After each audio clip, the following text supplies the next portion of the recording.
Hey guys, welcome back to the channel. If you guys are new here, welcome. My name's Braden Timmons, and today, welcome back to a brand new episode of Michael Myers Monday. Sorry, I know last week that I couldn't get an episode out because our house had like 26 showings in like 2 days, which is absolutely crazy. But we're back this week. We're going to be back on a regular flow, hopefully over the course of the next couple of weeks, especially because we still have to box up the house and everything like that and get the heck out of here. So I'm going to try my best to maintain. I'm probably going to have to start pre-recording these episodes. Normally I get up Monday morning and film these, and then I edit throughout the day, and that's why they come out around 6 o'clock. If I film them throughout the week and have time to edit them throughout the week, then I can probably get them out bright and early Monday morning, probably around 8 or 9 a.m., which is probably what I want to plan on doing now. That's what I normally do with my reviews. I film them Wednesday, spend Thursday editing them, and they come out Friday. So, yeah, we're back on a regular, consistent schedule. If, for whatever reason, we're not going to be, I will, of course, update you guys in the community section. Be on the lookout for that. But today, what we're going to be talking about is the middle part of this movie. Now, what do I mean by the middle part of what this movie would have been? And I shouldn't even say this movie. It's of this script. Because remember, guys, this movie didn't come out. This is the film we almost got. And if you guys have been paying attention and watching the previous couple episodes, if you guys haven't, they are on my channel right now. I highly encourage you guys to go check those out because I'm not really talking about those. We've already talked a lot about this script, like with the opening and with the characters and stuff like that. And right now, we're at the part of that story where Myers is out. He's officially broken free from death row, and he is now in Russellville, Illinois. That's right, guys. This film doesn't take place in Haddonfield, Illinois. The opening takes place in Haddonfield, but the remainder of the movie takes place at the correctional center, and then it goes to Russellville, Illinois, not Haddonfield, Illinois, which is something that I feel like some fans might not like, but I actually do like it. Anyway, the day after Michael Myers successfully escapes this correctional center after he was sentenced to die on October 30th at midnight, or technically Halloween at midnight, he is now in Russellville, Illinois. It opens up the next day with Sophia. She is at her friend's house, and she looks at her phone. She's scrolling through notifications and everything like that, being like, holy cow, like, this is absolutely crazy, because a lot of people died during this fire at the correctional center. Like, it was just complete mayhem. And if you guys, again, haven't seen my other video talking about it, you guys can check that out on my channel right now. I get pretty in-depth with it. But it's really cool, guys. I really think that that could have been the Myers death row scene, and the way it's written and the way I can visualize it in my head, I truly do think that it could have been one of the most iconic scenes in the Halloween franchise, and I really wish that we would get something like this because it honestly is terrifying. So after Sophia is looking at her phone, we are brought into the main town, and we are introduced to a guy who owns a Halloween shop. And what Halloween shop does he own other than Silver Shamrock's Novelties? That's right, guys, that is a huge Halloween 3 Easter egg, which I love. Anytime that you could pay homage to Halloween 3 in a Halloween film, whether it be a real film or whether it be a fan film, I'm all on board with, because it shows that it's not forgotten. You know what I mean? Even though Halloween 3 isn't loved by a lot, it is loved by many, and it has become more and more loved ever since it came out, and this is a big Easter egg to that, and I love it. It even goes as far as showing the original 3, the pumpkin, the witch, and the skeleton masks in this script as well. Like, it says that Myers walks into this shop when he gets there, and he walks in and you could see the 3 masks sitting on the shelf before he goes and grabs that white mask that we all know and love. This film would have actually had the original Michael Myers mask. It wouldn't have the beat up one like H18, like the one behind me. Even though a lot of people do love Halloween 2018's mask, me especially, I do love Halloween 2018's mask, but I think that this is so cool that in Halloween Returns we would have gotten that clean, just a new fresh Michael Myers mask, and I would be all on for that, especially if this is the film that we did get. Anyway, the shop owner, he gets there, he's opening up in the morning.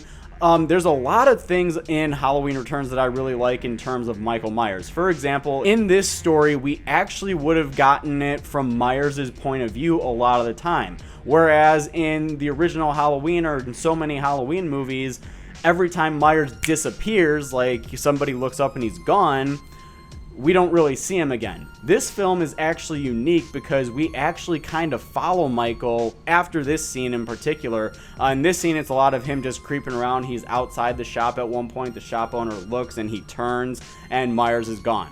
Then all of a sudden somebody comes in the back and he's like, the back door is open and he's creeping through and trying to see who's playing a prank on him. He thinks it might be some sort of Halloween prank or something, and eventually Michael Myers does kill him. Boom, he's dead. And he's hiding in like the costumes or something. At least the way it's written, it makes it seem like that he sees like a mask like with its head tilt down, and then he approaches it, and then boom, Myers comes out and he's like choking him, and we don't really see what happens after that until later on in the movie, which I'm really excited to get to. So after this scene, we are continuing to care about our characters, guys. We're continuing to see what type of characters we're dealing with. Now, the characters in Halloween Returns are all likable for the most part.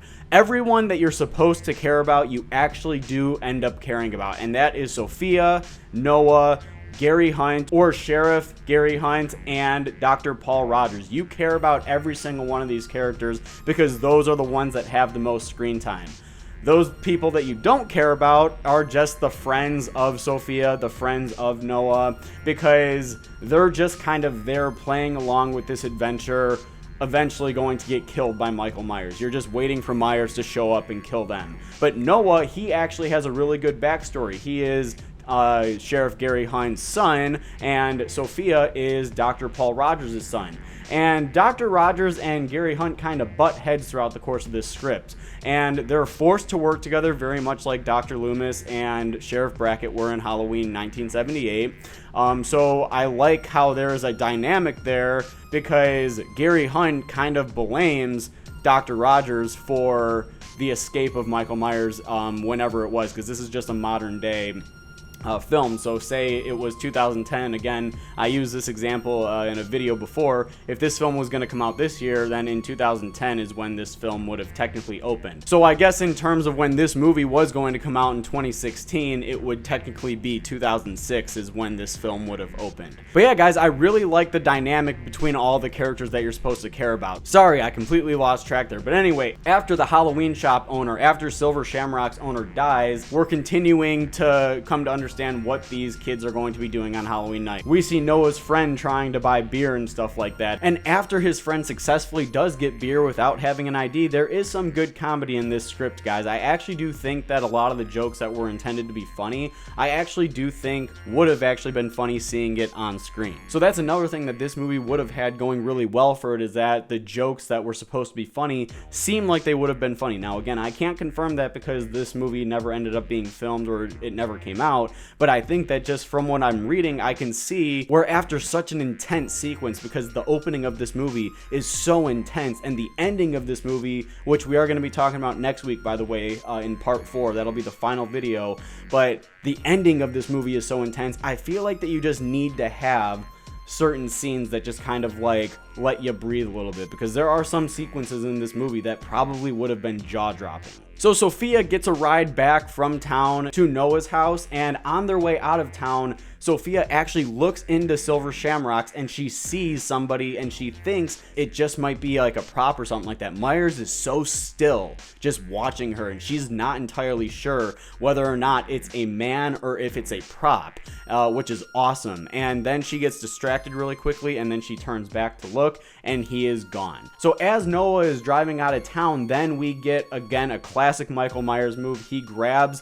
the shop owner's Halloween van and boom, pulls out from behind the alleyway and follows them to Noah's house. And this is where we get a lot of really, really great Myers sequences. And earlier, remember I was talking about how we see a lot of things from Myers' point of view? This is exactly what I mean, because when he pulls up to Noah's house and he watches from the van as they all get out and go inside, so that way they can store their beer for the night, Myers gets out of the van and it's just pretty much the camera is so close to him that you can't see him. And then Noah's little brother comes out. He's sitting on the porch with a pumpkin and he's getting ready to make a jack-o'-lantern. He has a big butcher knife. I'm sure you know where that's going to be here within the next couple of minutes, but he grabs the knife and he's carving the pumpkin on the front porch, setting it out for Halloween, and at the corner of his eye he could see Michael Myers. And this is what I mean when we follow Myers a lot from his point of view throughout the course of this movie. After Liam looks, Myers is gone.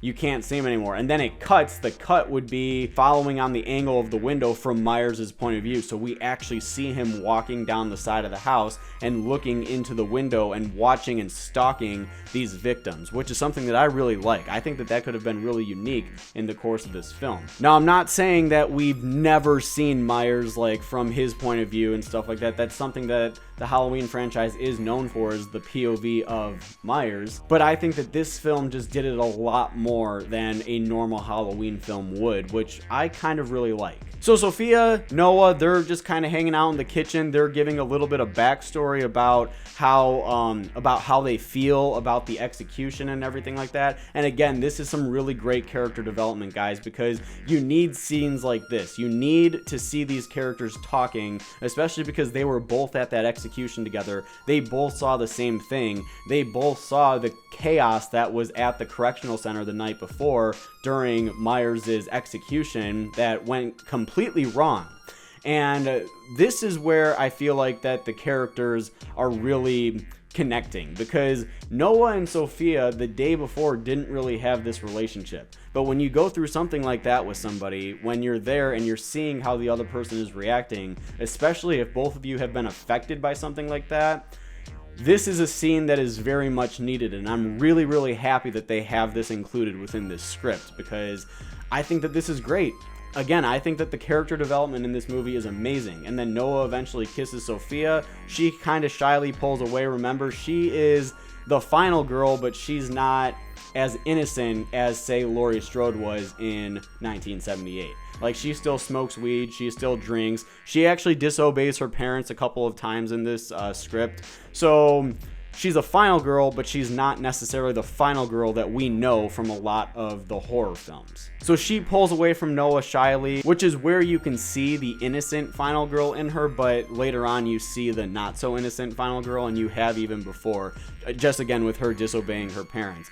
But Noah is like making sure she's okay, and then she like kind of smiles and then looks out the window, and boom, Michael Myers is standing by the tree. And then she goes, whoa, and she, like, Noah turns around and goes like, what? And she goes, there's somebody outside. So Noah grabs a bat, walks outside, and this is all just good stuff, guys. I really, really like this stuff. After Noah's house, Noah ends up taking Sophia home. Myers again follows them. He's just following them in the van, very much like he would have in Halloween 1978. This is more of a retelling of Halloween and a fresh start for what could have been a brand new Halloween film. I think that this could have been a great opportunity to introduce Halloween to the new generation of kids with this movie, because it's very reminiscent of 1978 in a lot of different ways, specifically now with Myers following to Sophia's house, and that's pretty much where he stays now until he needs to go and follow her and her friends for the remainder of the night. So he gets out of the van, and as Noah drives away, he walks up and he hides behind the tree. As many of you guys know, he probably grabs the tree and just hides behind it. You guys know exactly what I'm talking about. Very much like he did with Annie in Halloween 1978, when he got out of the car and was watching Annie walk up to the Wallace's house. She goes in, he watches the parents leave, and he's just kind of watching from the tree from a distance. And that's pretty much what he does here. So inside Sophia's house, her mom figures that she's not really being honest with her. She doesn't think that her daughter is telling her everything that she needs to tell her. So she starts questioning Sophia naturally, and Sophia says okay, that they can talk. She ends up going upstairs, and this is where you get the rebellious side of Sophia. She says that she has no time to talk to her mom. She climbs out her window and goes out with her friends, and that's it. So after Sophia leaves her room and sneaks out of her window to go be with her friends for a great Halloween night, I believe that's the last time she sees her mom, Emma. And this is when we cut now back to Dr. Rogers and Sheriff Gary Hunt. And I think that this right here, I just don't think I would have ever been bored in this film, because there's some very much needed tension and very much needed coming to understand where each character is coming from. Like, you know, Sheriff Hunt pretty much despises Dr. Rogers because he's the one that is responsible for letting Myers out. If you guys are Halloween fans, you guys know exactly what that's like, especially having seen Donald Pleasence as Dr. Loomis in Halloween. And Dr. Rogers has all this pressure on him, especially because he actually now thinks that Myers isn't the one that was burning in the fire at the correctional center. He doesn't think that it was him. He thinks that Myers maybe somehow got out. And Sheriff Hunt is on his side. He believes him, but at the same time, he also despises him because 10 years earlier, Sheriff Hunt lost his wife. And in this scene, we really get that. Like, they're kind of screaming at each other a little bit in this scene. And Dr. Rogers then has to explain to Sheriff Hunt that he lost pretty much just as much because of his obsession with Michael Myers. This is a very big moment for Dr. Rogers, and I really, really love it. Especially because how he talks about how he lost his daughter, how, you know, it's affected him and his family. And Sheriff Hunt actually comes to understand this. And they actually are really trying to work together now, especially because this is very eye-opening to Dr. Rogers and how he could have been so blind to it earlier, that Myers is now going after his family. So he calls his wife and is asking where Sophia is. And he's trying to, now it's like a race against time to get to his house before Michael Myers gets there. But Myers is already there. And Emma says that on the phone, and he says he's coming for you, he's coming for Sophia. And she says he's already here, and that's when she sees Myers in her home. And this creates not only a great amount of atmosphere, but it also brings a great amount of tension to this film because it's jump cutting back and forth from Emma running from Michael Myers, and then she gets stabbed, and then it jump cuts back to Dr. Rogers and Gary Hunt in the car. And they're again just, it's a race against time to get there before Emma dies. And when they actually get to her house, she dies in Dr. Rogers' arms. And this is such a powerful scene. I actually see this scene being almost as powerful as the scene from Halloween 2, Rob Zombie's Halloween 2 now, when Sheriff Brackett, played by Brad Dourif, who, by the way, in that scene, it is literally incredible acting. That scene alone makes that movie just a little bit better than it actually is. When he walks into the house and finds Annie dead, and it is just such a powerful moment. Now here, because it's not necessarily a character that was important, yeah, she was important to the main protagonist, but I mean, it's still sad, you know, you could still feel sympathy for him because you understand where he's at. You spend a lot of time with him throughout the course of the movie leading up to this scene, so and this is also very eye-opening for Gary Hunt because he's watching this happen to Dr. Rogers now when this is something that he went through 10 years earlier. That is great, great, great character development, guys. Halloween Returns has a lot of it. It also has a lot of really, really awesome stuff from Michael Myers. Coming up next week in part 4, the final part of our Halloween Returns talk, we are going to be talking about the remainder of the Halloween night and the big, big finale that Halloween Returns does and would have had. I truly think that this is an excellent Halloween sequel script. I really, really wish that this is something that we could have seen, or maybe even something that we can see in the future, because it's just so good. Anyway, guys, post your guys' comments down below. Let me know, what do you guys think of this Halloween Returns script? Do you guys love it? Do you guys hate it? I know that some people really tend to like it and others don't really tend to like it, but that's exactly what it is with the Halloween franchise. There are some of these films that people love, and there are other of these films that people just can't stand. So whatever your guys' thoughts are, leave them in the comment section. I'd absolutely love to read them. And as always, if you guys like this, don't forget to join me on my journey to 5,000 subscribers, and I will see you guys in my next video.